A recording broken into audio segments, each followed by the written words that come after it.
खुलुमबाय स्टुडिअ दं आं राकेश रामसियारि बे समाव दुलाराय बर' फरायसा आफादनि बड'फा गोजोरथियारि मावथांखि सोलायनायनि गेजेरजों बे समाव गुबुन गुबुन जायगायाव दुलाराय बर' फरायसा आफादा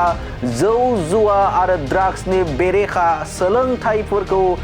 गोख्रों खालामनायनि थांखिजों दुलाराय बर' फरायसा आफादनि साइकेल हानजा सुरनाय हाबाफारिया सोलिबाय दं आरो थिग बेबायदिनो रामफलबिल दख'रा दुलाराय बर' फरायसा आफादाबो दिनैनि सानाव थामहिनबा फुंबिलि सानाव बे समाव साइकेलजों हानजा सुरनाय हाबाफारिखौ जागायदों।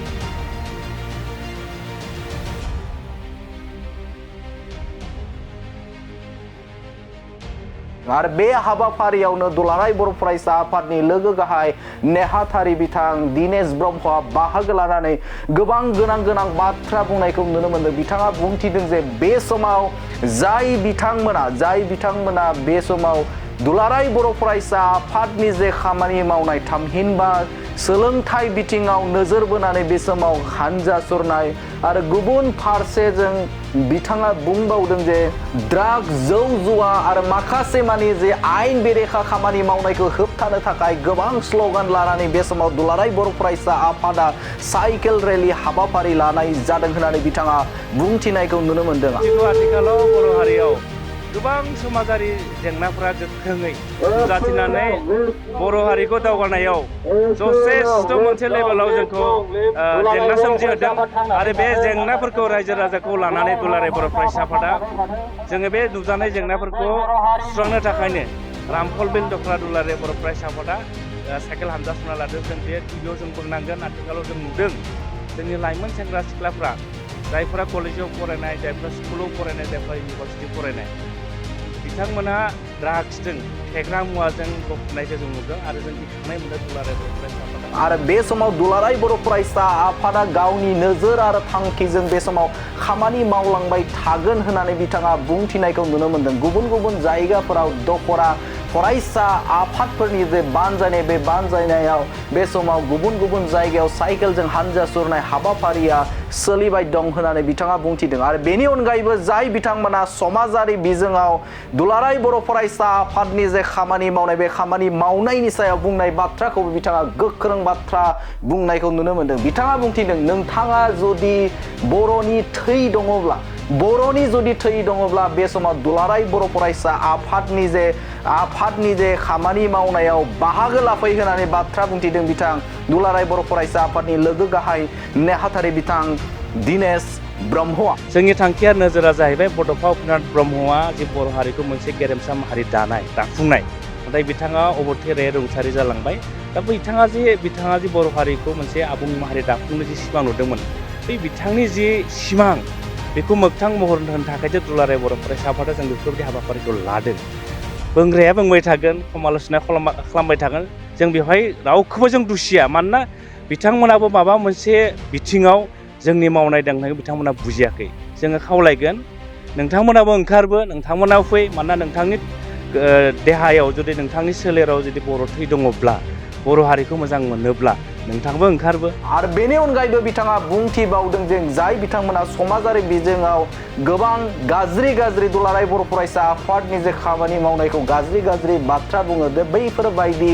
बिथांमोनखौ जे पन्डितजों रुजुनानै बिथाङा बुंथिदों जे दुलाराय बर' फरायसा आफादनि जे खामानि मावनायाव नोंथांमोनाबो जुदि बर'नि थै दंब्ला बेवहाय फैनानै खामानि मावफै, जों नोंथांमोननो जायगा होगोन होननानै बाथ्रा बुंथिदों बिथां दिनेश ब्रह्मआ। जों नुदों जोंनि समाजाव गोबां पन्डित ओंखारबाय, जाय पन्डितफोरा न'नि सिङाव थानानै गावथ' जेबो मावखाया। समाजाव जायफोर जोंनि समाजारि आफाद दङ, दुलाराय बर' फरायसा आफाद दङ, बर' थुनलाइ आफाद दङ आरो बिदिनो दुलाराय बर' हारिमु आफाद दङ। खिन्थु जोंनि दुलाराय बर' फरायसा आफादनि जोंनि जि थांखिया नोजोरजों स्पष्ट, जोंनि थांखिया नोजोरा जाहैबाय बड'फा उपेन्द्रनाथ ब्रह्मआ जि बर' हारिखौ मोनसे गेरेमसा माहारि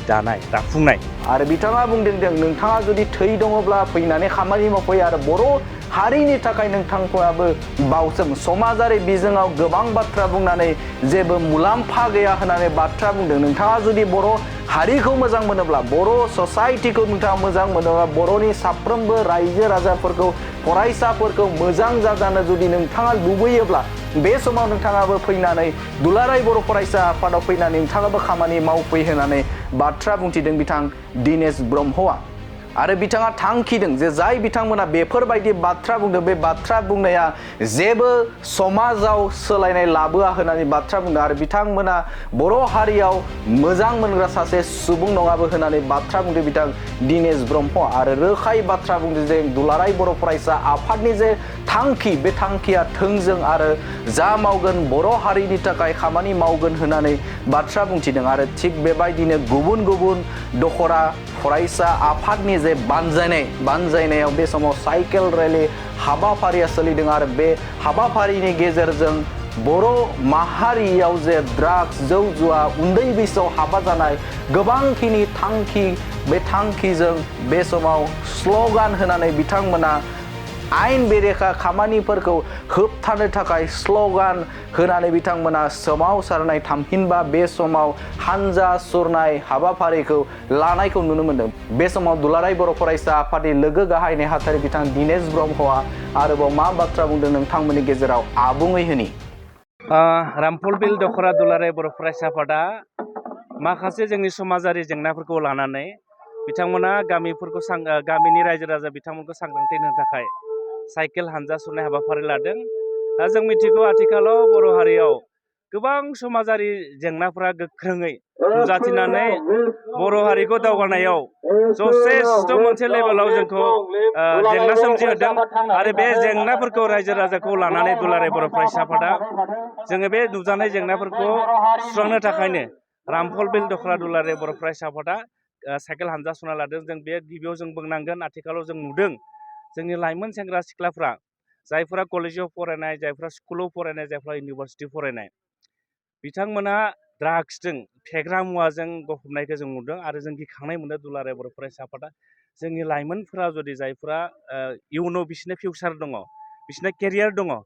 बे केरियार फिउचार थानाय सेंग्रा सिख्लाफोरा जुदि जौ जुवाजों गफबना थायोब्ला जोंनि समाजा एनादार 24 बोसोर मानोना सासे लाइमोन सेंग्राखौ गिदिर गोलाव खालामब्ला 24 बोसोर 25 बोसोरनि गोनांथि जायो। दा बे 25 बोसोरा जुदि गेप जायोब्ला दुलाराय बर' हारिया दावगानायनि सोलाय जोङो उनफिनगोनसो बेफोरबायदि उन्दै बैसोआव हाबा जानाय जों नुदों। जोंनि समाजाव गोबां जोंनि लाइमोन सेंग्रा सिख्लाफोरखौ उन्दै बैसोआव हाबा जानाय आरो आथिखालाव जों नुदों मबाइलनि जुगजों मिस कल जानानै गुबुन सेंग्राफोरजों खारफालांनाय दिल्ली मुम्बाइ गुबुन हादराव खारफालांनाय दा बेफोरबायदि गिख्रंथाव थासारि एनादार जोंनि गेजेराव नुजादों। बेफोरखौ गैया खालामनो थाखाय जों हाबाफारिखौ लादों। बेल' नङा जोंनि समाजा दावगालांनोब्ला समाजारि बिथिङा जोंनिया मोजां जानांगोन रांखान्थि बिथिङाव मोजां जानांगोन। दा बेफोर गासै थासारिफोरखौ जोङो लानानै रायजो राजाखौ फिन जोङो बिथांमोनखौ गोसोखांहोदों फुजाखांदों आरो बे थांखिखौ लानानैनो रामफल बिल दख'रा दुलाराय बर' फरायसा आफादा बे हाबाखौ लानाय जादों। जों नुदों जोंनि समाजाव गोबां पन्डित ओंखारबाय जाय पन्डितफोरा न'नि सिङाव थानानै गावथ' जेबो मावखाया समाजाव जायफोर जोंनि समाजारि आफाद दङ दुलाराय बर' फरायसा आफाद दङ बर' थुनलाइ आफाद दङ आरो बिदिनो दुलाराय बर' हारिमु आफाद दङ खिन्थु जोंनि दुलाराय बर' फरायसा आफादनि जोंनि जि थांखिया नोजोरजों स्पस्ट जोंनि थांखिया नोजोरा जाहैबाय बड'फा उपेन्द्रनाथ ब्रह्मआ जि बर' हारिखौ मोनसे गेरेमसा माहारि दाफुंनाय नाथाय बिथाङा अबथिरायै रुंसारि जालांबाय। दा बिथाङा जि बर' हारिखौ मोनसे आबुं माहारि दाफुंनो जि सिमां नुदोंमोन बै बिथांनि जि सिमां बेखौ मोगथां महर होनो थाखायसो दुलाराय बर' फरायसा आफादा जों बेफोरबायदि हाबाफारिखौ लादों। बुंग्राया बुंबाय थागोन समाल'सना खालामबाय थागोन जों बेवहाय रावखौबो जों दुसिया मानोना बिथांमोनाबो माबा मोनसे बिथिङाव जोंनि मावनाय दांनायखौ बिथांमोना बुजियाखै। जोङो खावलायगोन नोंथांमोनाबो ओंखारबो नोंथांमोनाबो फै मानोना नोंथांनि देहायाव जुदि नोंथांनि सोलेराव जुदि बर' थै दङब्ला बर' हारिखौ मोजां मोनोब्ला नोंथांबो ओंखारबो मानोना जों नुदों दिनै बर' समाजाव ओरैबादि मोनसे गाज्रि थासारि जोंखौ मनग्लाबनो नागिरदों। बेयो जोंनि गेजेरावबो जों बिदा फंबायनि गेजेरावबो आरो गुबुन हारियाबो जाय हारिफ्रा बर' हारिनि दावगानायखौ बिथांमोना लुबैया। दा बे बेलायाव जुदि दुलाराय बर' फरायसा आफादा सिरि थायोब्ला जोंनि उन्दै उन्दै गथ'फ्रा लेखा गारनानै जौ जुवा गेलेनायखौ जुदि रावबो बुंग्रा मानसि गैयाब्ला जोंनि लाइमोन सिख्लाफ्रा मिसकल जानानै गुबुन हारिजों खारफानायखौ रावबो बुंग्रा गैयाब्ला बर' समाजा बोरै दावगागोन। आं बै जायफोर महापन्डित जायफोरा दुलाराय बर' फरायसा आफादनि खामानिखौ मुं सोयो जायफोरा बर' थुनलाइ आफादनि खामानिखौ मुं सोयो जायफोरा दुलाराय बर' हारिमु आफादनि बाथ्राफोरखौ मुं सोयो बिथांमोनखौ आं फैनानै दायित्व लानो खावलायगोन आरो बिथांमोना जुदि जोंखौ मा मावजानो लुबैयो बिथांमोना जोंखौ स्पष्ट बुंनांगोन आं बेखौनो बिथांमोनखौ खावलायगोन नाथाय जों रावखौबो सोंखारिया जोंनि थांखि आरो जोंनि नोजोरा जाहैबाय इउनिटि सार्भाइभेल एन्ड प्रस्पेरिटि जोंनि मट'आ जों खौसेथे जोङो दावगानांगोन आरो जोंनि जि एक्जिस्टेन्ट बर' हारिया बे थानांगोन आरो बे मट'खौ लानानै दुलाराय बर' फरायसा आफादा जों खामानि मावबाय थागोन आरो इयुनाव मावबाय थागोन ओंखायनो गासै रायजो राजा नोंथांमोनखौ जोंनि जायफोर इन्टेलेक्सुवेलफोर दङ जायफोर टिचार्सफोर दङ जायफोर समाज बेंग्रा दङ नोंथांमोनखौ दुलाराय बर' फरायसा आफादनि थांखि आरो मावथांखियाव नोंथांमोनखौ लैहोर फैनानै हेफाजाब होनो जों खावलायदों आरो बड'फा उपेन्द्रनाथ ब्रह्मआ जि मोनसे सिमां नुनायमोन बर' हारिखौ बुहुमाव गेरेमसा माहारि दानाय बेखौ जाफुंनायाव बयखौबो मदद होनो थाखाय आं खावलायहरबाय गोजोन्थों। मोनसे फोसावथाय सनाजों गावखौ समायफ्लेहोनो गोसो गोनां बिथांमोननि थाखाय मोनसे गोजोनथाव खौरां दुर्गा फुजा आरो धनतेरासनि बाम्पार अफार होदों सिबि जुवेलार्सआ नोंथाङा लुबैनाय बायदि सनाखौ सिबि जुवेलार्सआव फैनानै खम बेसेनावनो लांफैनो हागोन बे अफारखौ अक्ट'बर दाननि 31 अक्ट'सिम होनाय जादों नोंथाङा बे सिबि जुवेलार्सआव गोबां रोखोमनि सना आरो डायमन्डफोर मोननो हागोन जेरै diamond jewellery Rajkot jewellery Bombay कास्टिं जुवेलारि कलकाता जुवेलारि मेसिन मेड जुवेलारि आरो ट्रेडिशनेल जुवेलारिखौ नोंथाङा बे सिबि जुवेलार्सआव मोननो हागोन डायमन्ड जुवेलारिनि थाखाय 15% अफार होनाय जादों आरो सनानि गहेनाफोरनि थाखाय जर'खा डिसकाउन्ट बेसेन बानायनाय जादों लोगोसे गोजाम सनाखौ सोलायनायनि थाखायबो स्पेशेल रेट बानायनाय जादों गोबां बाथ्रा मिथिनो थाखाय नोंथाङा 9954273079